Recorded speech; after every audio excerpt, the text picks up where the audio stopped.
አይዞሽ ማዘር በጣም ደክማለች በማልቀስ ከሷ ምን ፈልገው ነገር የለም በቃ አለው ብትላት ለእናታችን እሷ ትንሽ እንድትኖርልን 2004 ላይ ነበር አረብ ሀገር ለመሄድ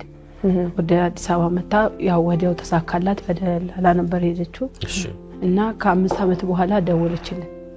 ዝም ብላ ነበር እና 2009 ነው ምናምን ላይ ደወለች ከዛ ወዲ ደግሞ ምንም ድምጽ የለም ከዛ የመጣ ፍንጭ አለ ከዛ በኋላ ምናልባት ዛብራው የሚያሰሯት ወይ ጓደኞቿ እንደዚህ ምንም ነገር የሰማነው ነገር ስላልተመቻቸልኝ ነው እመጣለሁ አታስቡ ብላ አለች ከዛ ወዲ ያልደወለችላት እና እናቷ በጣም በቃ በማልቀስ ይደክሟል አይዞሽ ማዘር በጣም ደክማለች በቃ በማልቀስ ከሷ ምን ፈልገው ነገር የለም እግዚአብሔር ይመስገን መኖሯን ብቻ ምን ፈልገው በቃ አለው ብትላት ለእናታችን ለኛ አይደለም ለእናታችን እሷ ትንሽ እንድትኖርልን አይዞሽ በርቺ አይዞሽ ትገኛለች ሸታለሽ ለእናታችን ደግሞ ቆማ እንድትነቂ